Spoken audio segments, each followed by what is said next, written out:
मैं हूं जुल्करनैन शेख, आपको खुशामदीद कहता हूं 365 डिजिटल पर। चैंपियंस ट्रॉफी 2025 इंडिया ने जीत ली और इस ट्रॉफी को जीतने के बाद इंडिया वो टीम बन गई है जिसने 3 बार चैंपियंस ट्रॉफी जीती है और जो सबसे रीसेंट वर्जन उन्होंने जीता वो 2013 का है। ये ट्रॉफी नो डाउट इंडिया ने अपने खेल की वजह से, अपने एक अच्छी परफॉर्मेंस की वजह से जीती है, लेकिन इस इंडियन जीत के साथ साथ दुनियाई क्रिकेट में अब चू चू चाचा चींची नहीं है, ये हकीकती आवाजें हैं।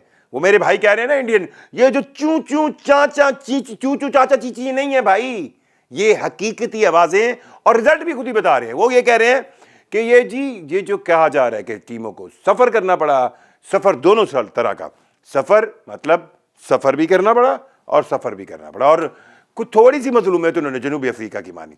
इस चैंपियंस ट्रॉफी के तमाम तर इंतजामात में जिस हटदर्मी के साथ बीसीसीआई और आईसीसी में जय शाह ने जिस हटदर्मी के साथ चीजों को मुतनाज़ा बनाया है, अब दुनिया क्रिकेट इस पर वाकई ही बातें कर रही है। और हम तो वैसे ही मुखालफ दर मुखालफ की साइंस में आ जाते हैं ना, हमारी बात की तो वैल्यू नहीं होती, लेकिन अब जो एक बवाल आया है, एक उबाल आया है, एक खुमार निकला है इंग्लिश मीडिया का, ऑस्ट्रेलियन मीडिया का, इवन यहां तक कि अमेरिकी मीडिया का, टाइम तक ने स्टोरी टाइम्स तक छापी कि ये इंडियन क्रिकेट के लिए आईसीसी क्यों इस तरह फैसिलिटेशन कर रहा है। पहली दफा तारीख में ऐसा हुआ है कि इंटरनेशनल क्रिकेट काउंसिल का टूर्नामेंट एक मुल्क होस्ट कर रहा है। एक तो फाइनल वहां पर नहीं हुआ और उस मुल्क का टूर्नामेंट ऊपर उसकी चैंपियंस ट्रॉफी, फाइनल पाकिस्तान लिखा हुआ है 2025, और उस फाइनल की तकरीब में सिर्फ जय शाह साहब खड़े, उस तकरीब को तमाम तर ट्रॉफी भी वो दे रहे हैं, मेडल्स भी वो डाल रहे हैं। क्यों? पाकिस्तान क्रिकेट बोर्ड का चीफ ऑपरेटिंग ऑफिसर वहां पर मौजूद था, जो कि टूर्नामेंट का डायरेक्टर होता है, उसे स्टेज पर बुलाना किसी ने गवारा नहीं किया, और ये एक तसलसल के साथ आईसीसी ऐसा कर रही है। इन तमाम तर चीजों को अगर कर लिया जाता तो क्या ये रंग में भंग तो ना पड़ता? मुझे लगता है कि इन कामों को जो भी मशवरा दे रहा है इंटरनेशनल क्रिकेट काउंसिल में, जय शाह की जो भी पॉलिसी है, उनको यह सोचना चाहिए कि इन चीजों से इंडियन क्रिकेट के ऊपर दाग लग रहे हैं, उस इंडियन क्रिकेट की जीत पर दाग लग रहे हैं जिसको डिजर्व करते हैं, वो उस इंडियन क्रिकेट की जीत पर दाग लग रहे हैं जिनका उनको क्रेडिट मिलना चाहिए। आप क्यों बातें पैदा करवा रहे हैं? आप क्यों उंगलियां उठवाना चाह रहे हैं? आप क्यों ऐसा करना चाह रहे हैं? आपको कम से कम क्रिकेट की यूनिटी के बारे में सोचना चाहिए। और वो लोग जो ये बातें कर रहे हैं कि इंग्लैंड के पास जब ये क्रिकेट का कंट्रोल था तो इंग्लैंड भी इसी तरह करती थी, जी बिल्कुल करती थी, फिर खींच के ही लाएंगे इंग्लैंड से क्रिकेट।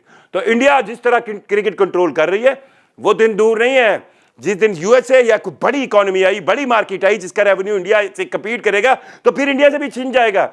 आप एक दफा गेम्स के रूल्स रख लें। ये तो वही आया ना कि सब एक एक बार मार खाएंगे फिर सीखेंगे।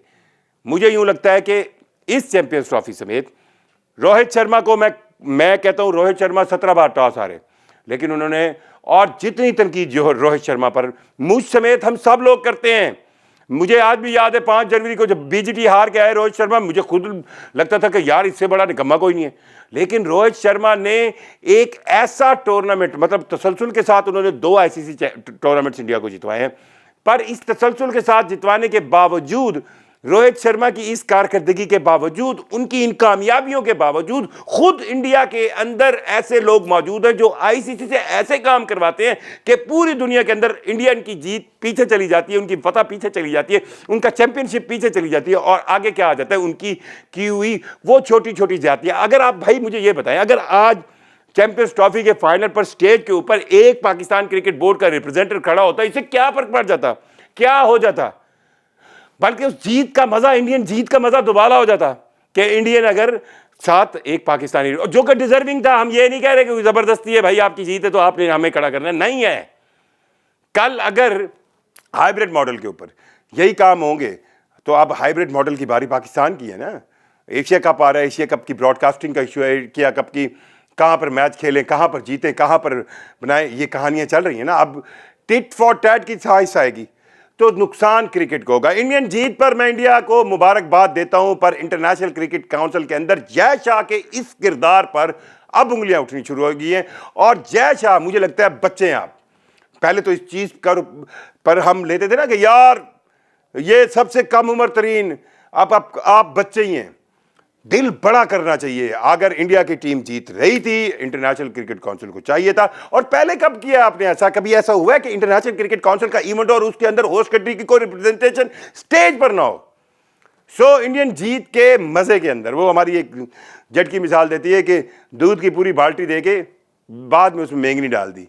आपने ऐसे किरदार करके इंडियन टीम की जीत के मजे को किरकिरा कर दिया। टीम इंडिया बहुत अच्छा खेली, उनको इस जीत की मुबारकबाद। और मैं उन सहाफ़ी भाइयों से, वो जो मेरे तगड़े तगड़े भाई हैं ना, जो ये कहते हैं अरे भाई ये लॉजिस्टिक का इश्यू था तो होस्ट कंट्री तो पाकिस्तान तो अब कहां पे आप मर गए? अब आपकी आवाज क्यों बोलती बंद हो गई? अब आप कहें ना, एक कहानी आप क्या सुनाते, अरे भाई जनूबी अफ्रीका की टीम ने अगर ट्रैवल किया तो उसमें हमारा की लॉजिस्टिक तो जो है वो होस्ट कंट्री या आईसीसी का। तो भाई लॉजिस्टिक में आप चीख रहे हैं होस्ट कंट्री का, अगर कोई चीज, हालांकि ये आपकी हठधर्मी की वजह से, तो फिर भाई यहां पर क्यों नहीं चीख रहे? यहां पर अब क्यों बोलती बंद हो गई है कि भाई स्टेज के ऊपर इंडिया की टीम जीते या कोई टीम जीते, होस्ट कंट्री के रिप्रेजेंटेटिव वहां पर होना चाहिए। और इसको ना खड़ा करके आपने साबित कर दिया कि इंटरनेशनल क्रिकेट काउंसिल में किस लेवल की डंडी बज रही है। और इस लेवल की डंडी का अंजाम भी खुद आप बता रहे हैं कि इंग्लैंड के पास जब क्रिकेट की पावर्स थी और मोनोपोली थी, और फिर वो जब छीनी 1987 की वर्ल्ड कप के बाद, और उसको छीनने में भी आपको याद होगा पाकिस्तान इंडिया का मिल के किरदार था। और अगर इंडिया की यही हठधर्मी आईसीसी में जारी रही तो जब भी एक नई नेशन, अमेरिका जैसी कोई तगड़ी इकोनॉमी जब आएगी जिसके पास बहुत रेवेन्यू होगा, तो ये आपसे भी हुक्मरानी छीन जाएगी। मुझे जुल्करनैन शेख को, अगर आपको लगता है कि मैं बहुत ज़्यादा पुरजोश हो गया और मेरा ये पॉइंट ऑफ व्यू गलत, तो कमेंट करके जरूर बताइएगा। और अगर आपको ठीक लगता है तो ये वीडियो लाइक भी कीजिए और शेयर भी कीजिए। इजाज़त दीजिए, अल्लाह हाफ़िज़।